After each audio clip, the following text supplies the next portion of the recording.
Si vous êtes comme moi il y a quelques années, que vous êtes plutôt quelqu'un de réservé, que vous n'êtes pas à l'aise socialement, ok, je voudrais aller parler à une personne, mais qu'est-ce que je vais lui dire? Comment je vais l'aborder? Et une fois qu'elle va m'avoir répondu, qu'est-ce que je vais lui répondre? Est-ce que ça va être intéressant ce que je vais dire? S'il y a un blanc dans la conversation, comment je fais pour relancer la conversation? Comment je fais pour réussir à gérer ces blancs?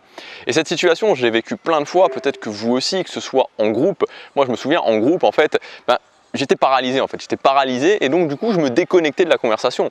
Je disais rien, j'observais et à certains moments ça m'arrivait même de, je sais pas, qu'il passe 5-10 minutes où j'étais complètement dans ma tête et je suivais même plus en fait ce que les autres disaient. Parce que je me posais beaucoup de questions et j'arrivais pas justement à, je maîtrisais pas la conversation, je savais pas quoi dire. Et pareil pour aborder des gens, il y a plein de filles par exemple que je voulais aborder et je me disais mais qu'est-ce que je vais lui dire? Qu'est-ce que je dis en premier? Et donc du coup je faisais rien. On a l'impression en fait d'être au pied d'une grande montagne qu'on ne va pas réussir à franchir. Ça mène juste au fait de rester dans cette situation. Dans cette vidéo, je voudrais vous montrer qu'il y a une alternative qui est possible, qu'on peut apprendre, qu'on peut maîtriser l'art de la conversation, que bien sûr ça va demander des efforts, que bien sûr il va y avoir de l'inconfort, mais qu'on peut aller au-delà et qu'on peut avoir une vie sociale épanouie. On va voir ensemble 6 clés pour que vous progressiez sur le chemin de maîtriser l'art de la conversation. La première clé, c'est que vous devez être rapide. Le moyen le plus simple de se l'imaginer, c'est l'été quand vous êtes chez des amis ou quand vous êtes à côté, quand vous pouvez aller à la piscine, quand vous êtes dans un hôtel et qu'il y a une piscine. Si vous arrivez devant la piscine, vous savez, vous sentez l'eau et vous dites ok, l'eau, bon, elle n'est pas gelée, mais elle n'est pas non plus super chaude, elle tend plutôt vers le froid. Que vous commencez à vous poser la question, ok, comment est-ce que je vais rentrer dans la piscine? Est-ce que j'y vais d'un coup? Est-ce que j'y vais un petit peu? Il y a cette barrière mentale qui va grandir, il y a le soleil qui va chauffer de plus en plus votre peau et chaque seconde en fait qui passe, ça va devenir de plus en plus difficile de rentrer dans cette piscine. C'est exactement la même chose quand vous voulez aller parler à quelqu'un. Si vous commencez, c'est-à-dire qu'à partir du moment où vous dites ok, qu'est-ce que je vais dire, en fait vous êtes déjà mort. Il faut vraiment prendre cette habitude que vous y allez directement, vous devez y aller directement sans vous poser de questions. La rapidité est la clé. Plus vous êtes rapide, moins le cerveau va avoir le temps de se poser la question, vous serez déjà en train de marcher, vous allez dire la première chose qui vient et voilà, et vous serez dans la conversation. Moi je me souviens il y a quelques années en arrière quand je faisais ça intensivement, on allait dans la rue avec un ami, on abordait des gens, on abordait des filles en fait, et ce qu'on faisait, le truc qu'on s'était dit, c'est que dès qu'on sortait de la voiture, la première personne à qui on allait parler, la première personne qu'on voyait, c'était la personne à qui on allait parler. Donc on définissait un ordre et puis ok, première personne, boum, j'y allais et ensuite il y allait. Et ça aidait vraiment directement à faire redescendre la pression. Donc n'oubliez pas, la rapidité, le fait d'être rapide, c'est la clé. Deuxième point, deuxième clé, comment aborder? Alors, peu importe ce que vous voulez faire, peu importe que ce soit dans le cadre professionnel, peu importe que ce soit pour augmenter votre cercle social, pour séduire quelqu'un, dans tous les cas, le moyen qui va être le plus naturel, qui va sembler en tout cas le plus naturel, parce que ça ne l'est pas en réalité, c'est pas naturel, c'est le fait d'aborder sur du situationnel. Il y a quelqu'un à la salle de musculation à qui vous voulez parler, vous allez lui parler de son physique, ou vous allez lui parler de l'exercice qu'il fait, ou de l'entraînement qu'il fait. Il y a quelqu'un dans un bar ou dans une boutique, vous allez lui demander, ok, est-ce que ça tourne bien la boutique en ce moment? Est-ce que c'est pas trop dur? Est-ce qu'il y a du monde? Il y a quelqu'un qui est, je sais pas moi, assis dans la rue ou à un café qui est en train de lire un livre, vous allez lui parler du livre. Donc c'est le meilleur moyen, c'est le moyen le plus simple. Vous pouvez aussi parler, remarquer quelque chose de spécifique chez la personne et lui parler justement par exemple de son look ou de sa tenue vestimentaire. C'est le plus naturel, c'est ce qui passera de toute façon le mieux dans n'importe quelle situation. Et alors vous pouvez, et c'est ça qui est bien, vous entraîner. Vous pouvez vous entraîner à savoir quoi dire au moment d'aborder dans différentes situations. Avoir l'idée qui va faire la différence en termes d'abordage situationnel. Pour faire ça, c'est assez simple en fait et va pas y avoir trop de pression.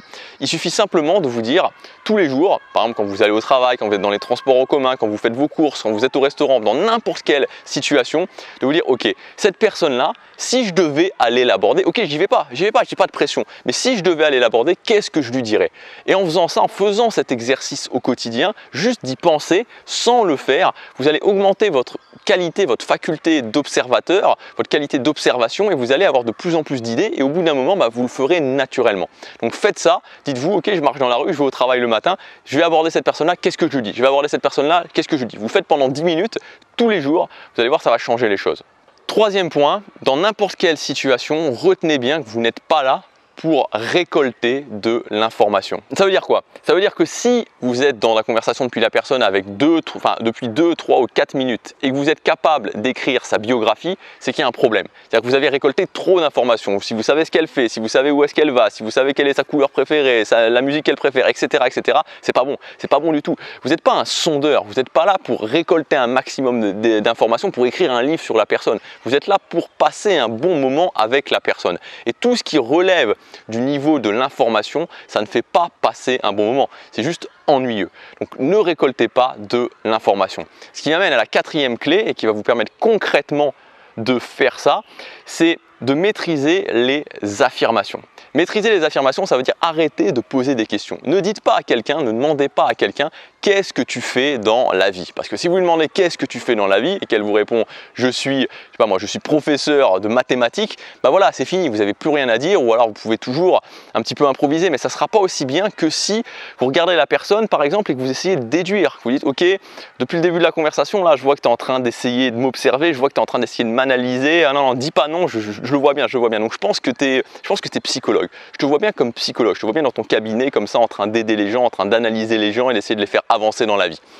Après, la personne, si elle vous dit oui, bah c'est super, parce que si elle vous dit oui, comment tu le sais, là vous pouvez improviser dessus. Si elle vous dit non, bah, suivant comment vous le sentez, c'est-à-dire que vous allez devoir calibrer. Si la personne, bah, vous voyez que ça la fait un petit peu rigoler, bah, vous pouvez aller plus dedans. Enfin, vous devez gérer par rapport à ça, mais vous pouvez toujours continuer à improviser. Si elle vous dit non, je suis pas ça, je suis professeur de maths. Non, c'est pas vrai, non seulement tu es psychologue, mais en plus tu mens, en plus tu es une menteuse, ou en plus tu es un menteur. Donc on peut faire plein de choses.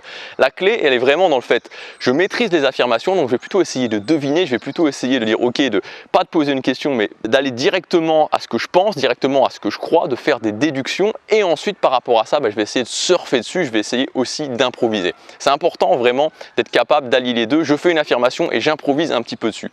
Ça va vous permettre en fait de passer la partie la plus difficile de la conversation, la partie la plus tricky, la partie où en général on a du mal, c'est-à-dire que quand il y a la partie où on aborde quelqu'un, ok j'aborde quelqu'un, on s'en fait souvent une montagne, mais en fait c'est pas si compliqué que ça. J'aborde la personne, ça prend une phrase, et ensuite il y a toute une partie qui s'appelle le pont, et le pont c'est le moment entre l'abordage et où la conversation va être beaucoup plus tranquille. À partir du moment où la personne va être à l'aise et va commencer à échanger naturellement avec vous. Vous allez parler, la personne va parler, vous allez parler, la personne va parler, vous allez parler, ça va être naturel. Entre ces deux phases, l'abordage et le moment où la conversation est en confort, le moment où la conversation est naturelle, il y a le pont.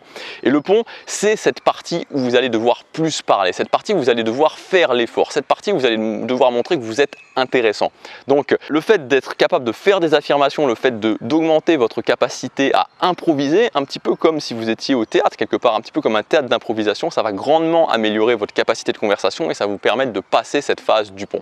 5e clé, c'est d'avoir une liste d'éléments émotionnels que vous allez pouvoir utiliser. Ça c'est la deuxième partie très importante dans les conversations, c'est-à-dire qu'une conversation, non seulement c'est pas récolter de l'information, mais c'est aussi pas quelque chose de purement logique. Donc vous devez être capable d'alterner entre logique, émotionnel, logique, émotionnel, logique, émotionnel.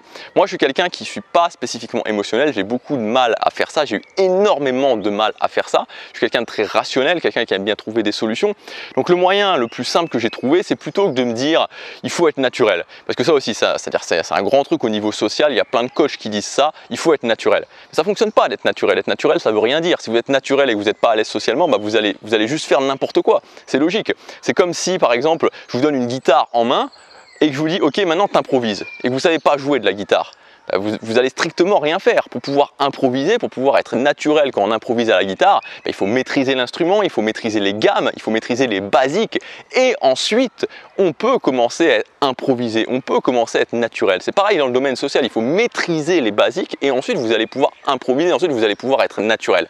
Donc le moyen le plus simple, moi ce que j'ai fait, ce que je vous conseille de faire, et tout simplement de vous faire une liste d'éléments émotionnels.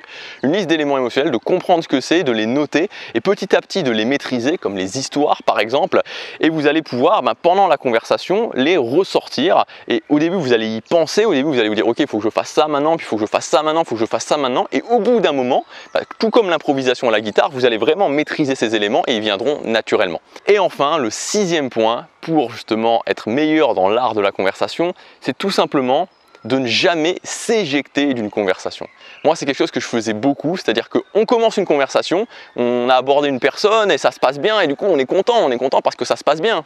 Et alors on a envie de garder ce sentiment d'être content, on n'a pas envie d'aller plus loin et on va dire ah bah ok, j'ai quelque chose à faire et je vais y aller. Il ne faut surtout pas faire ça. Et ça, c'est une règle de base. Je m'en souviens quand je me faisais coacher, voilà, le truc qui revenait souvent, c'est Gabriel. Quoi qu'il se passe, je ne veux pas te voir t'éjecter d'une conversation.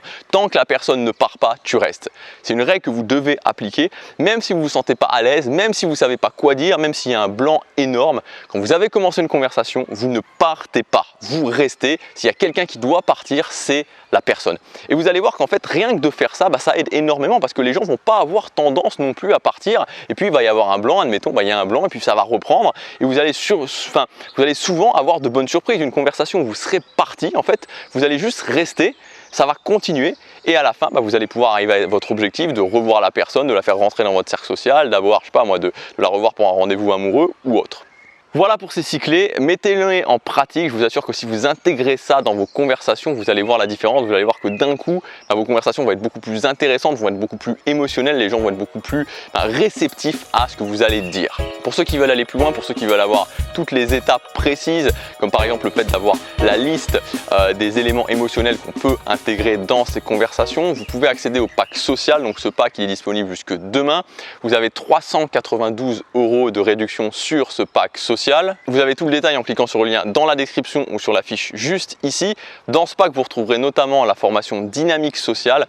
Donc dans la formation dynamique sociale, on va voir précisément tous ces éléments. Dans la première partie, comment avoir des conversations de qualité, comment avoir des conversations plus intéressantes, comment avoir des conversations qui vont faire que voilà, vous saurez quoi dire quand vous allez aborder quelqu'un, la personne va rester, la personne va être intéressée par ce que vous avez à dire et après vous pourrez la revoir, vous pourrez faire grandir votre cercle social. Il y aura également la formation devenir charismatique pour augmenter votre magnétisme, pour augmenter votre charisme et la formation vaincre la timidité pour casser une bonne fois pour toutes cette barrière de la timidité.